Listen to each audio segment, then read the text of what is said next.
उतरन नेहा हाट बाजार से सब्जी खरीद कर घर लौटी तो देखा घर में काफी शांति पसरी हुई थी। दोनों बच्चे चुपचाप बरामदे में बैठे अपनी पढ़ाई कर रहे थे। रोज धमा चौकड़ी मचाने वाले उसके 5 और 13 साल के बेटे चुपचाप बैठकर पढ़ाई कर रहे हैं। उसे इसकी बड़ी हैरानी हुई। नेहा के आते देखा दोनों बच्चे उसकी तरफ देखकर मुस्कुराए। बड़ा बेटा समर तो फिर भी अपनी पढ़ाई में लग गया, लेकिन छोटा बेटा ब्रिजेश, जो कि थोड़ा चंचल ज्यादा है, अंदर कमरे की तरफ इशारा करते हुए अपनी दादी माँ की एक्टिंग करते हुए उसने बताया कि दादी माँ आ गई है। उसके इशारे को देखकर नेहा की हंसी छूट गई। उसकी हंसी की आवाज सुनकर अंदर कमरे में सासू माँ जानकी जी भी बाहर बरामदे में आ गई और आते ही अपने अंदाज में बोली, ये क्या बड़ी बहू, तुझे पता था ना आज मैं आने वाली हूँ, पर फिर भी शॉपिंग करने चली गई। बड़ा घूमने फिरने का शौक चढ़ा है मेरे पीछे से, अब यहाँ खड़ी खड़ी की दांत क्या दिखाती रहेगी, या फिर मेरे लिए चाय भी बनाएगी। माँ जी, मैं शॉपिंग करने नहीं, सब्जी खरीदने गई थी, वो भी पास के हाट बाजार पे। हाँ हाँ, कुछ भी खरीदने गई थी, उसे शॉपिंग ही कहते हैं। अब तुम छोटे घर के लड़कियों को क्या पता, बस अपनी ही सेखी मरागने में लगी रहती हो। अब ज्यादा मुंह मत चला, जल्दी से चाय बना कर ला। उसकी बातें सुनकर नेहा फट अंदर गई, सामान रखा और रसोई में पहुंच गई। अभी चाय बनाने के लिए पानी गैस पर चढ़ाया ही था कि सासू माँ की आवाज आई, अरे बड़ी बहू, बाहर कुर्सी भी ले आना, मैं तो बाहर बरामदे में ही बैठूंगी। तुम्हारे घर में तो गर्मी बहुत ज्यादा है, पता नहीं तुम लोग इन दोनों कमरे में कैसे गुजर बसर करते हो। जी माँ जी, अभी लाई, कहते हुए नेहा कुर्सी लेकर बाहर बरामदे में रख आई। अंदर रसोई में आकर फटाफट चाय बनाई और 2 कप में छानकर बाहर ले गई। एक कप जानकी जी को पकड़ाया और दूसरा कप लेकर वही दोनों बच्चों के पास नीचे दूरी पे बैठ गई। तभी जानकी जी नेहा से बोली, अरे नेहा, इस बार मधु ने तेरे लिए कुछ साड़ियाँ दी है, सभी एक से बढ़कर एक है और महंगी भी है। देख तेरी देवरानी तेरे लिए कितना कुछ करती है, कह रही थी कि भाभी के लिए एक साड़ियाँ ले जाइए। भैया तो कहाँ इन्हें इतनी महंगी साड़ियाँ दिलवा पाते होंगे, अंदर मेरे सामान में ही रखा है, अभी थोड़ी दिन में दूंगी। जानकी जी की बातें सुनकर नेहा बोली, माँ जी, आप साड़ियाँ क्यों लेकर आई हो, मुझे ज़रूरत नहीं है, कम है ज़्यादा है जैसी भी साड़ियाँ हैं मुझे मेरे पति दिलाते हैं, मैं उसी में खुश हूँ। उसकी बातें सुनकर जानकी जी मुंह बिगाड़ते हुए बोली, अरे कहाँ दिलाता होगा रमन तुझे साड़ियाँ, 200-300 की साड़ियाँ से ज़्यादा तो होती नहीं होगी तेरी साड़ियाँ।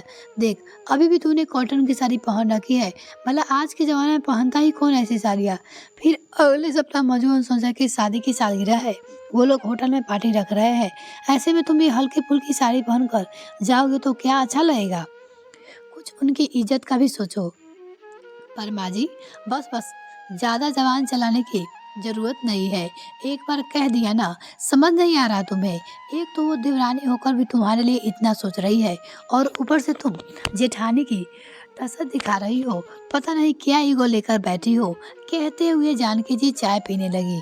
नेहा ने भी उस समय कुछ कहना ठीक नहीं समझा, क्योंकि अगर वो जरा भी कुछ बोलती तो जानकी जी बात की बतरंग बना देती, इसलिए वो चुप हो गई, यह सोचकर कि रमन खुद ही बात कर लेंगे। रमन को बिल्कुल भी पसंद नहीं था कि नेहा माँ या फिर मधु से कोई कपड़े ले। पिछली बार जानकी जी एक साड़ी लेकर आई थी, जिसे नेहा ने खुशी खुशी रख लिया था। जानकी जी उस दिन ज्यादा देर तक नहीं रुकी थी और रमन के आने से पहले वहां से रवाना हो गई थी, इसलिए रमन को इस बारे में पता नहीं था। लेकिन जब शाम को रमन घर पे आया और नेहा को वो साड़ी दिखाई तो उसे देखते ही रमन बिगड़ गया।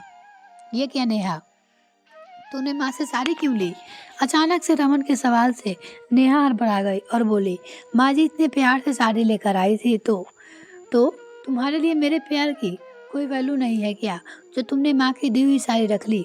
मैं जानता हूँ कि अभी मेरे पास पैसे की कमी है, मैं तुम्हारी इच्छा को पूरी नहीं कर पाता, इसका मतलब ये नहीं कि तुम किसी के उतरन अपने पास रख लो। उतरन। अचानक नेहा अवाक होकर रमन की तरफ देखने लगी। तब रमन बोला, हाँ ये उतरन ही है, मैंने सारी मधु को पहने देखा था। नहीं नहीं नहीं, आप ये क्या कह रही हो, मतलब माँ जी मुझे मधु की उतरन क्यों देगी। नेहा अभी भी मानने को तैयार नहीं थी। तुमने ज्यादा मेरी माँ को मैं जानता हूँ, वो कभी भी तुम्हें खुशी खुशी कुछ नहीं देती। कहते हुए रमन ने फेसबुक पे मधु के 1 सप्ताह पुरानी पोस्ट दिखाई। सचमुच मधु ने वही साड़ी पहन रखी थी। देखकर नेहा हैरान रह गई और बोली, तभी माँ कह रही थी कि इसका ब्लाउज कटवा कर रखा था, मिल नहीं रहा है, तुम किसी और ब्लाउज के साथ इसे पहन लेना। बस तब से रमन ने नेहा को माँ से कुछ लेने के लिए इनकार कर दिया। जानकी जी के दो बेटे, बड़ा बेटा रमन और छोटा बेटा संजय। रमन पहले अपने पिता का बिजनेस संभालता था, लेकिन अचानक पिता की मौत होने के बाद और बिजनेस पार्टनर की धोखाधड़ी के कारण सब कुछ ठप हो गया। हालांकि रमन अभी भी सब कुछ ठीक करने की कोशिश में लगा हुआ था, पर परिवार का पेट तो पालता था। जानकी जी अब यदा कदा सुना ही देती, बल्कि यूँ कहो कि एहसान ही जताती थी। इसलिए रमन वो यहाँ छोटी मोटी नौकरी करके अपने और अपने परिवार का गुजर बसर करने लगा। वही छोटा भाई संजय इंजीनियर बन गया और अच्छा खासा कमाने लगा। रमन की शादी नेहा के साथ हुई थी, जो खुद एक मध्यवर्गीय परिवार की बेटी है, इसलिए शादी में ज्यादा दान दहेज भी नहीं आया। इस बात को लेकर जानकी जी हमेशा नेहा से गुस्सा ही रही, और अब रमन की छोटी मोटी नौकरी के कारण जानकी जी को पूरा मौका मिल गया था नेहा को और परेशान करने का। लेकिन संजय की पत्नी मधु अमीर घराने की बेटी और काफी दहेज लेकर आई थी। ऊपर से संजय भी इतनी कमाए। उसकी पत्नी मधु और माँ जानकी जी को इस बात का बहुत घमंड है, और यही से दोनों बेटों में फर्क और ज्यादा होना शुरू हो गया। जानकी जी जहाँ संजय और मधु की तारीफ करते नहीं थकती, वहीं रमन और नेहा की कमियां निकालने में कोई भी गुरेज नहीं करती।